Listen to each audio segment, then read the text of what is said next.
வணக்கம் வந்தனம் மக்களே, இது தமிழச்சு குரல், உங்களில் ஒரு குரல். இந்த காணொலியில் நீங்கள் என்ன பார்க்க போகிறீங்கன்னா, சிவகாமியின் சபதம். போன காணொலியில் என்ன பார்த்தோம்? பரஞ்சோதி அஜந்தா ஓவியங்களை தேடிக்கிட்டு புறப்பட்டான் இல்லையா? புறப்படுறானா இல்லையான்னு தெரியல.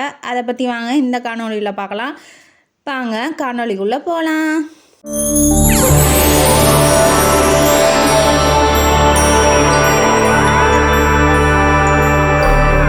ஒரு 4 நாள் கழித்து குதிரையோட போர் வீரன் போடுவாங்க இல்லையா, கவசம்லாம் போட்டுக்கிட்டு தன்னோட வேல் இருக்கும் இல்லையா, அதை எடுத்துக்கிட்டு நம்ம பரஞ்சோதி கிளம்பிட்டாப்புல வேலைக்கு. அஜந்தா ஓவியத்தோட ரகசியத்தை தெரிஞ்சுக்கிறதுக்காக சித்திரமலையை நோக்கி கிளம்புனோன்னா போக போக ஒரு மலை தெரியுது. தெரிஞ்சோடனே அந்த மலை வழியாக ஏறும்போது நைட்டு ஒரு சாயங்காலம் ஆயிடுது. சாயங்காலம் ஆனோடனே சுடுகாடு வந்துடுது. சுடுகாடு வந்தோடனே இவருக்கு என்ன பயனா, பேய் பிசாசு வருமே அப்படின்னு.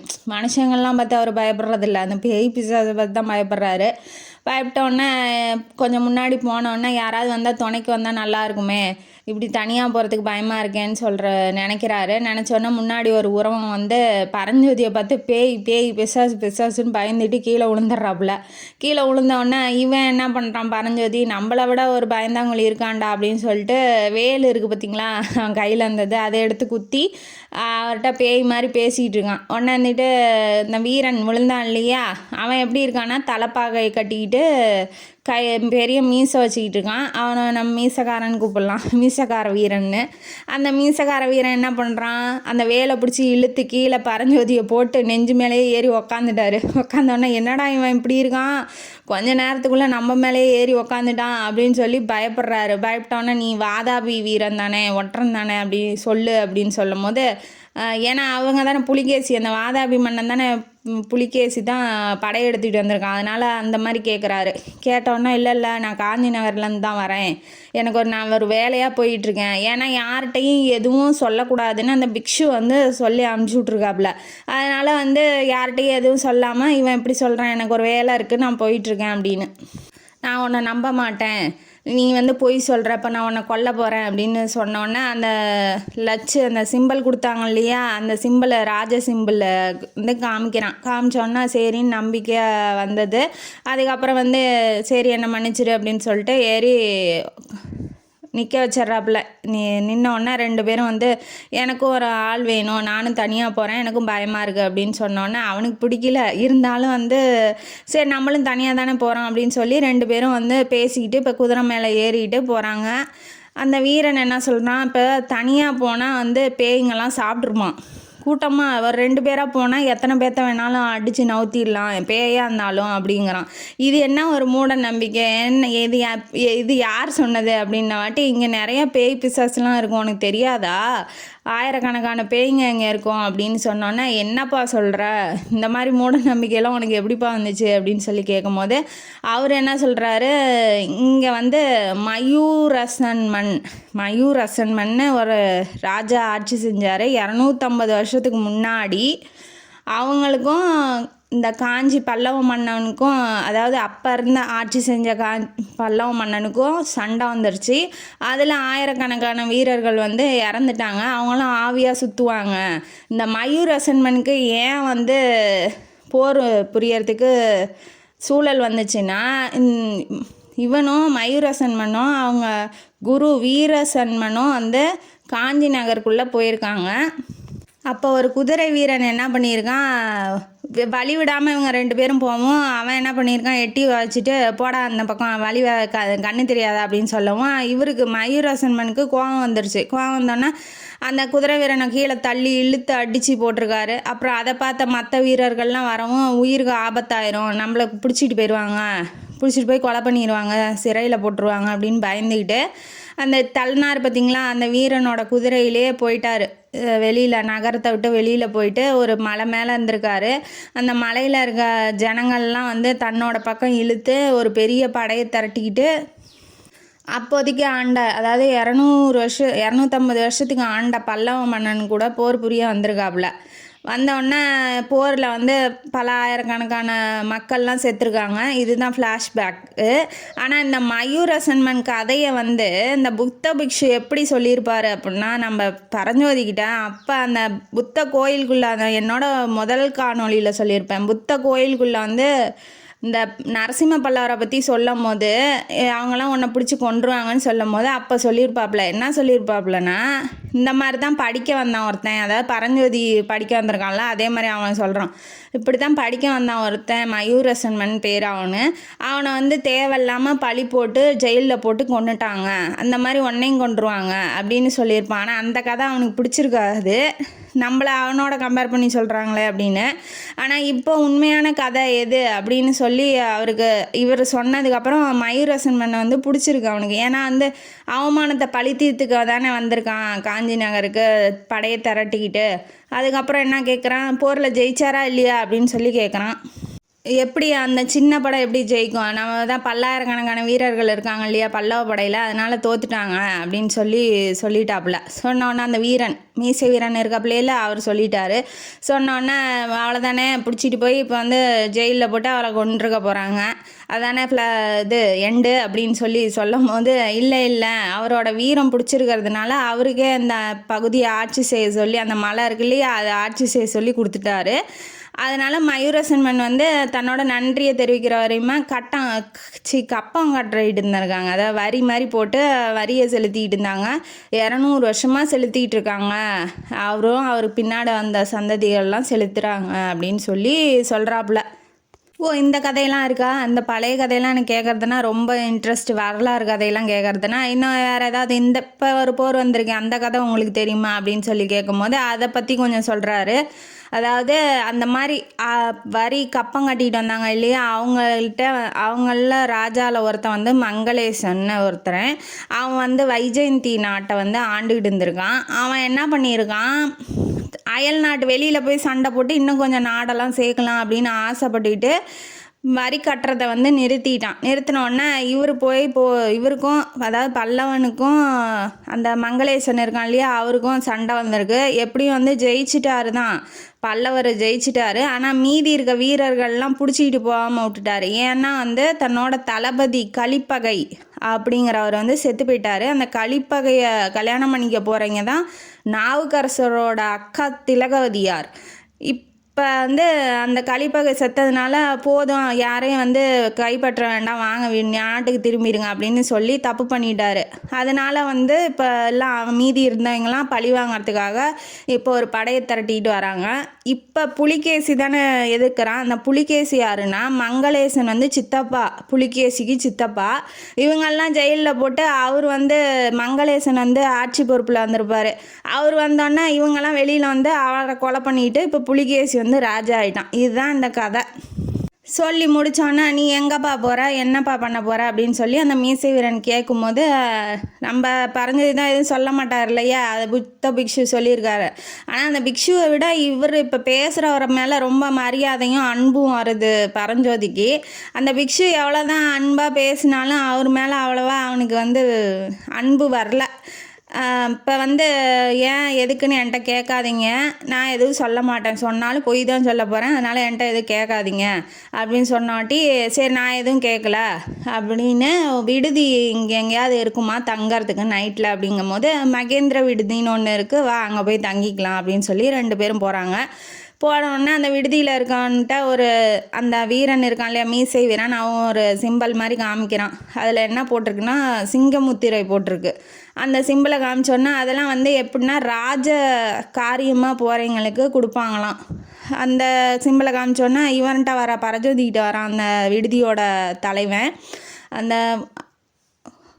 என்னோட வந்தவன் தான் விட்டுருங்க அப்படின்னு அவர் சொன்ன வாட்டி சரின்னு விட்டுடுறாங்க. விட்டோன்னே இவங்க 2 பேரும் சாப்பிட உட்காடுறாங்க. உட்காரும் போது என்ன சொல்கிறாப்புல, என் பேர் என்ன உன்ட்ட நான் சொல்லவே இல்லையே, நீயும் சொல்லலை நானும் சொல்லலை, இப்போ என் பேரை சொல்கிறேன். என் பேர் வந்து வஜ்ரபாகு, எங்கள் அம்மா வச்ச பேர். ஆனால் என்னெல்லாம் செல்லமாக வந்து என் ஃப்ரெண்ட்ஸ் எல்லாம் வந்து கும்பகாரணன்னு கூப்பிடுவாங்க அப்படின்னு சொல்கிறாப்புல. ஏன்பா அப்படி கூப்பிட்றாங்கன்னு பரஞ்சோதி கேட்டோன்னே, நான் தூங்கினேன்னா அவ்வளோதான், என்னை யாராலும் எழுப்ப முடியாது. அப்படி தான் ஒரு தடவை வந்து தளபதி இருக்கார் இல்லையா, இப்போ பல்லவ நாட்டு தளபதி, அவருக்கு வந்து ஓலையை எடுத்துக்கிட்டு வந்துட்டு இருந்தேன். இப்படி தூங்குறத பார்த்துட்டு ஒருத்தன் அந்த ஓலையை அபகரிக்க வந்துட்டான். ஆனால் அவன் தேடியும் அதாவது அந்த எடுக்க வந்தாங்க இல்லையா, அவங்க தேடியும் என்கிட்ட ஓலை இல்லை, அது எப்படி இல்லாமல் போகும் அப்படின்ன வாட்டி ஓலை இவன் இடுப்பில் இருக்கா இல்லையான்னு இவன் செக் பண்ணிக்கிறான். ஏன்னா அந்த புத்த பிக்ஷு ஒரு ஓலை எழுதி கொடுத்துருப்பாப்புல, அந்த இருக்கா இல்லையா அந்த லெட்டர் மாதிரி அது இருக்கா இல்லையான்னு தடவி பார்த்துக்கிட்டு இருக்கான்.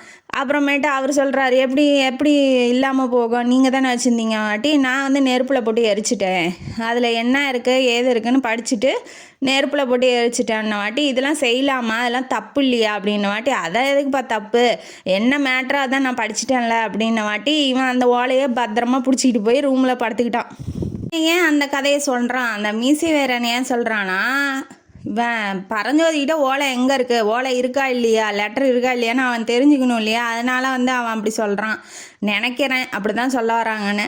இப்போ வந்து அவங்க ரூமுக்கு போயிட்டாங்களா, போனவுடனே அவனுக்கு தூக்கமே வரல, இப்படி வேற இவர் வேற சொல்லிட்டார் இல்லையா ஓலையை திருடுறதுக்கெலாம் வருவாங்க அப்படின்னு சொல்லிட்டு அவனுக்கு தூக்கமே வரல, என்னடா இருக்குது அப்படின்னு சொல்லிட்டு அது திரும்ப எந்திரிச்சு அந்த ஓலையில் என்ன இருக்குது அப்படின்னு படித்து பார்க்கலான்னு படிக்கிறதுக்கு ஓலையை எடுக்கிறான். அந்த விளக்கு வெளிச்சத்தில் பார்க்குறான். ஆனால் அவனுக்கு ஒன்றுமே படிக்க தெரியாதுங்கிறதுனால அவனுக்கு ஒன்றும் புலப்படலை, ஒன்றும் தெரியல.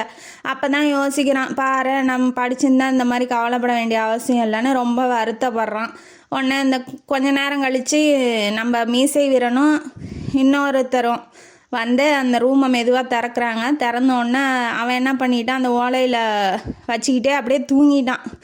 அந்த விளக்கு பக்கத்துலேயே அந்த ஓலை வந்து அந்த பக்கம் கிடக்கு, இவன் இந்த பக்கம் கிடக்கிறான். தூங்கினோடனே இவர் மெதுவாக கதவை திறந்துட்டு அந்த ஓலையை எடுத்துக்கிட்டு வந்து இவர் படித்து பார்த்துட்டு இவர் ஒரு ஓலையை எழுதி அந்த ஓலையை வந்து எரிச்சிட்டு பரஞ்சோதி எடுத்துகிட்டு அந்த ஓலையை எரிச்சிட்டாப்புல. இவர் ஒரு ஓலையை எழுதி அந்த ஓலை கிடந்துச்சு இல்லையா பரஞ்சோதிக்கிட்ட, அந்த ஓலைக்கிட்டேயே போட்டார். போட்டோடனே இப்போ ஓலையில் என்ன இருக்குன்னு அந்த மீசை வீரனுக்கு தெரியும். வஜ்ரபாகு அவர் பேர் சொன்னேன் இல்லையா, அவருக்கு தெரியும். பரஞ்சோதிக்கு வந்து தான் எடுத்துகிட்டு வந்த ஓலை தான் அப்படின்னு சொல்லி அவனுக்கு ஒரு நம்பிக்கை. ஆனால் ஓலை மாறினது வந்து தெரியாது பரஞ்சோதிக்கு. இப்போ வந்து காலையில் விடிஞ்சோடனே இவர் வஜ்ரபாகு கிளம்பிட்டாப்புல. இப்போ ஹோட்டலில் அந்த தங்கியிருக்கான் இல்லையா விடுதியில், அங்கே இருக்கிறவங்கள்ட்டெல்லாம் கேட்குறான், அவர் யாருப்பா என்னப்பான்னு கேட்டால், நான் உங்கெல்லாம் உனக்கு தெரியும்னு நினச்சோம், நீ தானே அவர் கூட வந்த, தெரியாமலே எப்படிப்பா எவ்வளோ தூரம் வந்த அப்படின்னு கேட்குறாங்க. கேட்டவுடனே நீங்களாம் அதானே அந்த சிம்பிளை பார்த்தோன்னே விட்டுட்டீங்க அப்படின்ன வாட்டி, ஆமாப்பா அது வந்து ராஜ முத்திரை, அது வந்து மந்திரிங்க படைத்தளபதிங்களுக்கு தான் கொடுப்பாங்க அப்படின்னு சொல்லி அந்த வீரர்கள்லாம் பேசிக்கிட்டு இருக்காங்க அந்த விடுதியில் இருக்கிறவங்களாம். உடனே எங்கள் வடபெண்ணை பக்கத்தில் வந்து ஒரு புத்த மடத்துக்கு நான் போகணும், எந்த பக்கமாக போகணுன்னு அங்கேயே விசாரிக்கிறான். விசாரிச்சோன்னே ஏன்ப்பா அப்போ இப்போ போனார்லப்பா வஜ்ரபாகு, அவரும் அந்த வழியாக தான் போகிறாரு, அவர் பக்கமாகவே போ அப்படின்னு சொன்னோன்னே இவனும் என்ன பண்ண, வஜ்ரபாகு கூடயே அந்த அவர் இருக்கார் இல்லையா அவர் கூடயே போயிருக்கலாம் குதிரை எடுத்துக்கிட்டு அப்படின்னு சொல்லி நினைக்கிறான். அப்படியே அந்த பரஞ்சோதி அங்கேயே விடுதியிலே விட்டுட்டு இப்போ ஆசிரியர் வந்து பரஞ்சோதிக்கு முன்னாடி நடந்துச்சு இல்லையா அந்த சீனுக்கு வராப்புல. அவன் வந்து ராஜவிகாரத்துக்குள்ளே பார்த்துட்டு போவாங்க இல்லையா, இவன் பிக்ஷு கூட கண்ணை கட்டி கூட்டிகிட்டு வருவானே, பரஞ்சோதியை கூட்டிகிட்டு வந்து அந்த படகுல ஏற்றிக்கிட்டு போவான் இல்லையா, அதை வந்து பார்த்துட்றாப்புல ராஜா. பார்த்துட்டு அந்த வழி எங்கேருந்து வருதுன்னா புத்த சிலைக்கு பின்னாடி, அந்த பெரிய புத்த சிலை அந்த கோயிலில் வச்சுருப்பாங்க இல்லையா அதுக்கு பின்னாடி தான் வழி இருக்குது. கோட்டைக்கு வெளியில் போகிறதும் உள்ளே போகிற வழியும் கண்டுபிடிச்சிட்றாரு. கண்டுபிடிச்சோன்னா இதெல்லாம் பார்த்துட்டு அப்பாவை நினச்சி ரொம்ப பெருமைப்படுறான் நரசிம்ம பல்லவன். அப்போ சத்ருகணனை கூப்பிட்டு அந்த பிக்ஷுவை மட்டும் நீ வந்து ஃபாலோ பண்ணு, என்ன பண்ணுறான் என்ன பண்ணக்கூடாது, போர்க்காலமாக இருக்கு இல்லையா, அதனால் அவன் என்ன சொல்கிறான், நரசிம்ம இளவரசர் என்ன சொல்கிறாப்புல, இந்த வழியை இதோட அடைச்சிடலாமேப்பா, யாரும் வர முடியாது இல்லையாப்பா அப்படின்னு மட்டும் இப்போல்லாம் வேணாம்ப்பா, முதல்ல வந்து என்ன சீன் ஓடுது அப்படிங்கிறத பார்த்துக்கலாம், அதுக்கப்புறம் என்னென்ன பிளான் பண்ணுறாங்க என்னென்ன செய்ய போகிறாங்கங்கிறத பார்த்துக்கலாம், அதெல்லாம் அப்புறமேட்டு அடைக்காதெல்லாம் பேசிக்கலாம் அப்படின்னு சொல்லிட்டு போய் அந்த சீனை வந்து இப்போ சொல்கிறாப்புல. அப்போ வந்து பிக்ஷு தான் ஒட்டுறணும், பரஞ்சோதியை கூட்டிகிட்டு போகிறானோ, பரஞ்சோதிக்கிட்ட இந்த ஓலையும் தெரிஞ்சிருச்சு என்ன மேட்ரு எழுதி கொடுத்துருக்கான் பிக்ஷு அப்படின்னு. அடுத்தது அவங்க எந்த வழியாக வராங்க, எந்த வழியாக கோட்டைக்குள்ளே வரையாங்க வெளியில் போகிறாங்கங்கிறதும் ராஜாவுக்கு தெரிஞ்சிருச்சு. இப்போ இதெல்லாம் தெரிஞ்சுட்டு என்ன பண்ண போகிறாரோ தெரியல, பின்னாடி பார்க்கலாம். அடுத்தது வந்து நாவுக்கரசர் வந்துட்டாருன்னு சொன்னேன் இல்லையா, அப்போ அவரை வரவேற்க வந்து இளவரசர், இப்போ நடக்கிற கதை, இது வந்து இப்போ நடந்தது, போயிட்டார் இல்லையா போருக்கு ராஜா, அதுக்கப்புறம் நடக்கிறத இப்போ சொல்கிறாங்க. வந்துட்டார் இல்லையா, அவரை வரவேற்றுட்டு இளவரசர் போய் ஆசி வாங்க போயிருக்காப்புல. இப்போ வந்து எனக்கு வந்து இந்த இடத்துல கோயில் மடம் வேண்டாம், அதாவது கோயிலுக்கு பக்கத்தில் வேண்டாம், ஏகாம்பரேஸ்வரர் கோயிலுக்கு பக்கத்தில் வேணாம். ஏன்னா அமைதியே இல்லை, ஜனங்க போயிட்டு போயிட்டு வராங்கல்ல கோயிலுக்கு, அதனால் கஜ கஜ கஜன்னு சத்தம் வருது, எனக்கு வேண்டாம். நான் திருமேற்றலியில் போய் மடம் காட்டிக்கிறேன், அனுமதி தரணுன்னு வாட்டி. இது வந்து ராஜா வந்து உங்கள்கிட்ட என்ன சொல்லியிருக்காருன்னா, உங்களுக்கு ஒரு நியூஸ் இருக்குது, இந்த போர் சூழல் முடிகிற வரைக்கும் நீங்கள் வந்து பாண்டி நாடு சோழ நாட்டுக்கு இல்லை இருக்கிற கோயிலுக்கெலாம் நீங்கள் வந்து ஒரு சுற்றுலா மாதிரி போயிட்டு வாங்க அப்படின்னு சொல்லிட்டாப்புலன்னு சொல்லிடுறாரு. சரி இப்போதைக்கு வேணான்னு சொல்கிறாருன்ட்டு இவரும் நினச்சிக்கிட்டு, சரி நான் வேறு ஆயனாரை கூப்பிட்டுட்டேன், அவர்கிட்டையும் சொல்லிடுறேன் அப்படின்னு சொல்லிட்டோன்னே, ஆயனாரை கூப்பிட்டோன்னே நம்ம இளவரசருக்கு ஒரே சந்தோஷம், அவர் தான் சிவகாமியை பார்க்க போகிறாருல, அதனால் இப்போ 2 பேரும் உள்ளே நுழையிறாங்க. நுழைஞ்சோடனே என்ன இப்படின்னு சொல்கிறாப்புல, மடம் கட்டுறதை பற்றி வேண்டாம், இப்போதைக்கு வேண்டாம், அது போர் முடியட்டும் அதுக்கப்புறம் பேசிக்கலான்னு வாட்டி, டான்ஸ் ஒன்று ஆடுமா அப்படின்னு சொல்கிறாப்புல. யார்? நாவுக்கரசர் சிவன் பாட்டுக்கு. அவனை இருந்துக்கிட்டு எதுவுமே பேச மாட்டேங்கிறா, ஏதோ கோவத்தில் இருக்கா, தலை குமிஞ்சிக்கிட்டே இருக்காளா. இவர் ராஜா இளவரசருக்கு வந்து என்ன ஆகுது, நான் இருக்கிறதுனால ஆட மாட்டேங்கிறாங்க, நான் போயிடுறேன், அதுக்கப்புறம் ஆட சொல்லுங்கள் நாவுக்கரசரே அப்படின்னு சொன்னாட்டி, இவ உடனே எந்த பாட்டுக்கு ஆடணும் அப்படின்னு சொல்லி டான்ஸ் ஆட ஆரம்பிக்கிறா. அவள் தான் டான்ஸு சூப்பராக ஆடுவா இல்லையா, சிவனே வந்து இறங்கி ஆடுற மாதிரி இருக்கான் நாவுக்கரசர் அப்படி சொல்லி பாராட்டுறாப்புல.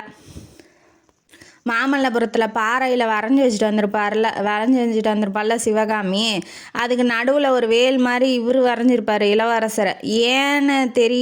ஏன்னுன்னா அவர் சத்தியம் பண்ணியிருப்பார், அந்த வேலில் அடித்து சத்தியம் பண்ணியிருப்பார், அந்த மாதிரி ஒரு அவரை கல்யாணம் பண்ணிக்கிறேன்னு அந்த மாதிரி ஒரு சத்தியம் வந்து பண்ணி கொடுத்துருக்கேன் அப்படிங்கிறதுக்காக இவ தெரிஞ்சுக்கணுங்கிறதுக்காக வரைஞ்சிருப்பார். அவள் பார்த்தாளா பார்க்கலையான்னு தெரியல. இப்போ ஏன் இவ கோபமாக இருக்கா, ஏன் பேச மாட்டேங்கிறான்னு தெரியல. வரைஞ்சது என்னானா, அந்த வஜ்ரபாகு பின்னாடியே போனானா இல்லை இவன் வழி தவறி போனானான்னு தெரியல. அடுத்த காணொலியில் அதை பற்றின விவரங்களை பார்க்கலாம். இந்த காணொலி உங்களுக்கு பிடிச்சிருந்தா லைக் பண்ணுங்கள், ஷேர் பண்ணுங்கள், சப்ஸ்கிரைப் பண்ணுங்கள். நன்றி மக்களே.